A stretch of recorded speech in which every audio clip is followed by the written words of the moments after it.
I think we need to get into our next segment here. What are the Oh, well, the game has appeared, guys. Oh, no. Oh, game. Oh, no. Let's take a look, guys. I'm so startled. Hey, Rudy. I'm so startled.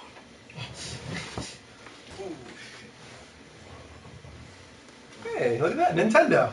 What? They're still a thing? They're still By the way, thing. we're doing a Nintendo game this week. That's wild. Right?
Damn. It's pretty epic for a Nintendo game, It's right? pretty intense, yeah. Have you seen the commercials on TV for it yet? No, not yet. They're going. I like it. They're not going like the kiddie kind of Nintendo commercial with this one at all. They're going pretty gritty. Well, I'll be honest with you. I get more of a Destiny Warriors or Dynasty Warriors / Soul Calibur vibe from it. Oh well, yeah, definitely, because this game is pretty much is Dynasty Warriors. That's the whole point. It was developed in collaboration with Koei and who's the other guy? We got Omega Force and Team Ninja for the Wii U. The game is a collaboration between Koei Tecmo and Nintendo, and it does retain the qualities of Dynasty Warriors. Right. The funny thing about it, and I mentioned this last week, is that when the director, one of like the creators or whatever you want to call it, for Dynasty Warriors first went to Miyamoto and pitched the idea, he said, I want the next Zelda game with dungeons, you know, the world map, all that kind of stuff, the traditional Zelda game. I wanted to adopt the Dynasty Warriors gameplay and graphical style. And Miyamoto's like, no, that's not happening. But what you can do is take Dynasty Warriors and put a Zelda skin on it. You know, put the Zelda characters in it, put the Zelda music, you Monsters, know, the everything. monsters, all that kind of stuff. Because if you saw in the trailer there's so many qualities from Zelda in it, from Gorons to Zora's, from Zora's Domain, and you got Impa, and you got Sheik, and you got all these classic characters from not Final Fantasy, from Zelda, all playable in this Dynasty Warriors kind of gameplay. It's really cool. Now, the plot supposedly is that it's going to take place in Hyrule, but Link is this Hylian warrior. He's starting off. He's like in training. Like this is before he becomes the Link that I guess is in the other games. And Ganondorf has already been defeated in this story, but his soul has been splintered into 4 different fragments, and he's, of course, as always, planning his resurrection in some way, shape, or form, using a sorceress named Sis that is new for this game, or Saya, I should say. She's new for Hyrule Warriors. They created her as a new character. She protects the balance of the Triforce and has feelings for Link, from what I read, and because of that, her amorous feelings for Link, she has and rages war on her in this game, and of course Link has to come to the rescue for the princess. Although in this one, Zelda is not a princess; she is a queen. And has her own army. It takes a few liberties with the story and kind of changes it up a little bit. Right. You can see on the TV here that real fast-paced Dynasty Warriors-esque gameplay mechanics in the Zelda landscape and skin. Now, what you're mainly seeing here, I'm pretty sure, is called Adventure Mode. And what's kind of cool about it is it has a world map, but it's done in the old school 16-bit style, top down. I think maybe even 8-bit actually. Kind of looks like Legend of Zelda the original. So whenever you exit out of like an event or like an arena battle, it goes to that overworld map, and you move forward spaces in the story, and then that opens up the map, and you can even use stuff like bombs and compass and all those classic Zelda elements in order to find new areas on the world map and find things to do. Now, you can also see on the video here, I hope that whenever you destroy an enemy, they explode into like rupees and hearts and all that kind of stuff, things. The hearts are obviously your health meter. They help you to restore your health. And the rupees become some type of currency in the game in order to buy new weapons and skins and abilities, I think, stuff like that. Looks really cool, though. Looks really fun. Kind of looks like loot in a way, that addictive loot style that you love to take part in. What's up, Mark? No, somebody just had a really good comment in the chat. Okay. It's fine. Just share it. Yeah. No, Hulk smashed her face was like, be nice or get Ray Riced. Man.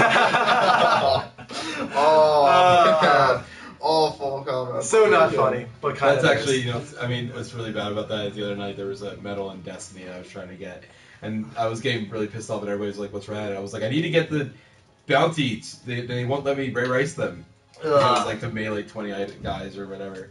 So. Moving on. And also, finally, the game supports an asymmetric two-player mode where you can use the Wii U pad, or at least a second player can use the Wii U pad, and of course the first player will use the monitor or the main screen. See, there's a benefit to this, guys. Yes, not many people use the Wii U pad. No, and it's actually disappointing because it's actually a pretty good idea. It's a good idea. It's not a bad idea at No, all. I've used it many times and I love it. Yeah. So. But the different characters that are in the game. Yeah, There's go been ahead. so many announced. You want me to take it? Yeah, sure, go ahead. Okay. Read a few of them. So I mean, there's Link, obviously, he uses trademark sword, shield, bombs, bow, and various other weapons. And there's also Sheik. She'll use her trademark dagger and speed and agility. Yep. She'll be that quick character, the one that you usually see with like the small weapons. And Sheik is, of course, from Ocarina of Time. Spoiler alert: she was Zelda in disguise, as so many Zeldas do. But she's an awesome character from Ocarina of Time. Then there's Princess Ruto. She uses elemental water abilities since she's from Zora's domain. A recurring land in the Zelda universe, of course. Right, and then there's Darunia, and it's a large Goron from Ocarina of Time that uses his immense strength to do heavy melee attacks. Do you remember him? No. He's the big, like, brown, hulking guy. So he's basically like Donkey Kong. Yeah, and he's also from Ocarina of Time. Okay. Then there's Zelda. Oh, She's going to have her own army. She's going to have a long sword with light abilities. The light arrow is one of her bigger attacks. So having a long sword with it's not going to be a big one. It's just going to be a long, thin sword. Yeah, it's not a two-handed sword. It's a one-handed sword. And the light bow, I think she just kind of pulls out of nowhere, like her magic bag. And I think it's like her special ability. And it's taken from Ocarina of Time. If you remember the very end of Ocarina of Time, there's the light arrow that she uses to help kill Ganon, I'm pretty sure, at the end of Ocarina of Time. Now, this is one of my most anticipated to see how they do in the game, and that's Midna. For those of you that weren't really aware, because not as many people played this one, but Twilight Princess introduced Midna. Yeah. She'll be playable. She'll be riding her her wolf, as well as use matter manipulation attacks, such as the large mystical hand. So it was a very weird Zelda game. Yeah, but I liked it. I think it was actually one of my favorites, I'll be honest with you. Plenty of people like it now. It's just one of those things. Oh, when it came out, it was the worst one ever. But then all of a sudden, Skyward Sword came out, and then all of a sudden, I wish it was Twilight Princess. And then that has a lot to do, I think, with that Great Point 8. Do you remember that that kind of phenomenon? Which isn't a bad score, but crazily enough, when GameSpot gave it an 8.8, people exploded. And I think it was Jeff Gerstmann that reviewed it at the time, was just torn to pieces for that review because it was below a 9. Right. And it just showed how terrible the gaming community can be sometimes. Yep. What do you mean this game wasn't the best game? Yeah, I'm just sound like Sims right now. Unintelligible speak. Let's not get into this. Moving on from that, you've got Agatha, who was also from Twilight Princess. She was a bug collection maiden or something like that, and she kind of like the one character from the new Mortal Kombat that uses like the swarms of bugs. That's kind of her. She uses like she was also in Twilight Princess. Yes. And she uses like hordes of butterflies, like butterflies, but also she can do a stampede of rhinoceros beetles, supposedly. So that's pretty cool. Weird. After that, we've got Impa, a recurring favorite from the Zelda series, often a protector of Zelda. And this one, she is the captain of the Royal Guard, and she uses a heavy two-handed sword, much bigger than like Zelda's. This is like Cloud's Buster Sword style. Right. Like or Auron's, like where she's slinging this hulking thing and making huge impacts in the ground. with it. So she looks really cool. She's very powerful in that way. After that, how do you say this? Is Fi or Fi? I think it's Fee. Fi. But she was from Skyward Sword, and she was the spiritual essence of the Skyward Sword. Yes. In that game, she's like the blue kind of fairy-looking character that you saw in that one. And she uses like these big area attacks where she explodes to the ground and sends out these shock waves for a certain radius that I think can be upgraded. The radial attack becomes bigger and bigger as you upgrade her. And then finally, there is one new character in this game, a protagonist named Lana, and she's kind of the foil to Saya because she's also a sorceress, but she's a good sorceress. And she uses a book of sorcery for her attacks, mostly lightning abilities. But on top of that, she possesses a Deku Spear, and with that, she can summon Deku Sprouts, Deku Leaf, Deku Nuts, and other Deku type objects to deal damage. And of course, a lot of people know the Deku Tree from Ocarina of Time. And then in Wind Waker, you use the Deku Leaf to float using wind. Recurring theme, once again, from the Zelda series. They're trying to use the whole span of the series in the coolest way possible to really fill this universe. Right. And those weren't the only characters. There are still 3 more. Yeah. We just haven't seen anything from them. Not we much just at all. heard anything. We just heard rumors, and obviously Ganondorf is going to be in there. These are all going to be playable. Yeah. So Ganondorf will be in there. I'm sure he's going to have big heavy attacks. He's going to be like almost like a Bowser type big hulking character for them. Then there's going to be Zant, and how do you say the last one? I think it's Girahim, and he was one of the villains from Skyward Sword. Right. Has like all the makeup on. He kind of looks like a clown. He was really good character, really cool character.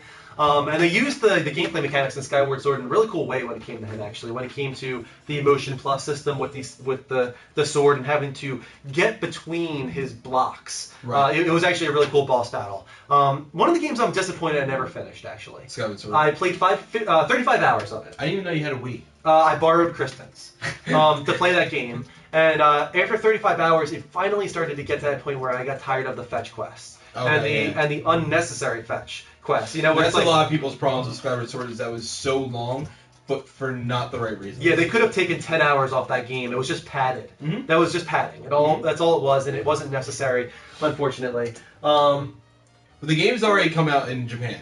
Yeah, so it was already out last month, but it will be coming out this month on the 26th. Yeah.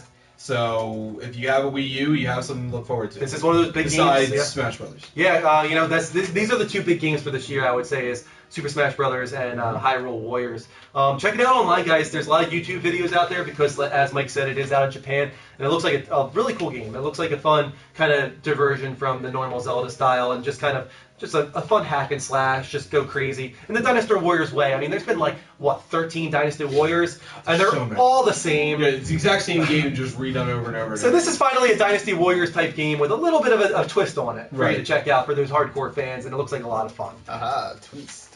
Twist! What a twist! With the tweets.